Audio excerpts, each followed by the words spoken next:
بسم اللہ الرحمن الرحیم۔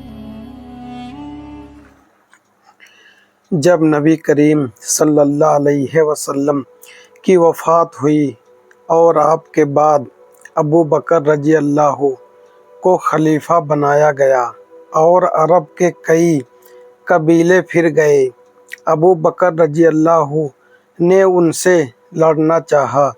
تو عمر رضی اللہ نے ابو بکر رضی اللہ سے کہا کہ آپ لوگوں سے کس بنیاد پر جنگ کریں گے، جبکہ نبی کریم صلی اللہ علیہ وسلم نے یہ فرمایا تھا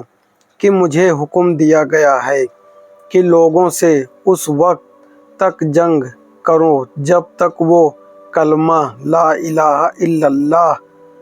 کا اقرار نہ کر لیں۔ اس لیے جو شخص اقرار کر لے کہ لا الہ الا اللہ تو میری طرف سے اس کا مال اور اس کی جان محفوظ ہے، البتہ کسی حق کے بدل ہو تو وہ اور بات ہے، مثلاً کسی کا مال مار لیں یا کسی کا خون کریں،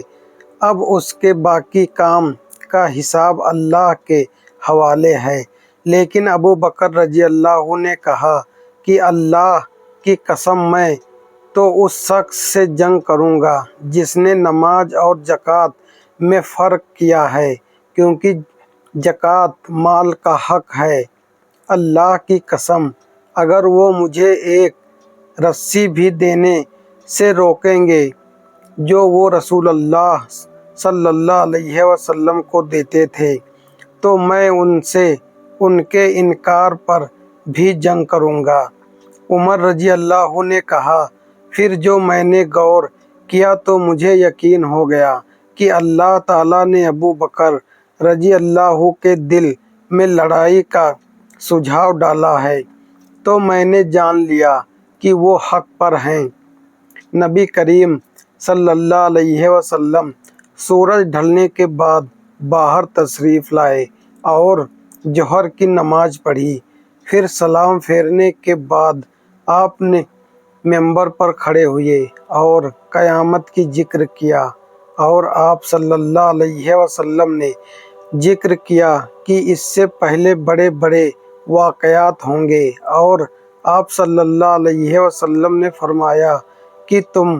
میں سے جو شخص کسی چیز کے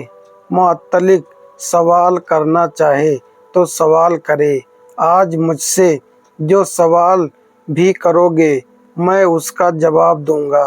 جب تک میں اپنی اس جگہ سے ہوں۔ انس رضی اللہ تعالیٰ عنہ نے بیان کیا کہ اس پر لوگ بہت زیادہ رونے لگے اور نبی کریم صلی اللہ علیہ وسلم بار بار وہی فرماتے تھے کہ مجھ سے پوچھو۔ انہوں نے بیان کیا کہ پھر کوئی شخص کھڑا ہوا اور پوچھا، میری جگہ کہاں ہے، جنت یا جہنم میں یا رسول اللہ؟ نبی کریم صلی اللہ علیہ وسلم نے بیان کیا کہ جہنم میں۔ پھر عبداللہ بن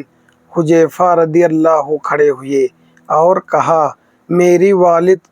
کون ہیں یا رسول اللہ؟ فرمایا کہ تمہارے والد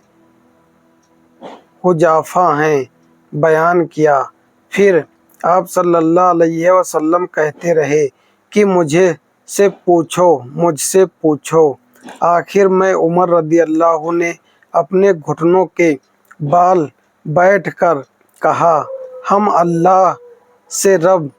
کی حیثیت سے، اسلام سے دین کی حیثیت سے، محمد صلی اللہ علیہ وسلم سے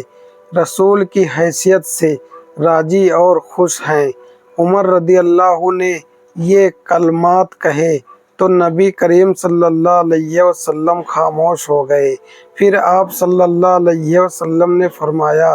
کہ اس ذات کی قسم جس کے ہاتھ میں میری جان ہے، ابھی مجھ پر جنت اور دوزخ اس دیوار کی چوڑائی میں میرے سامنے کی گئی تھی، یعنی ان کی تصویریں جب میں نماز پڑھ رہا تھا۔ آج کی طرح میں نے خیر اور شر کو نہیں دیکھا۔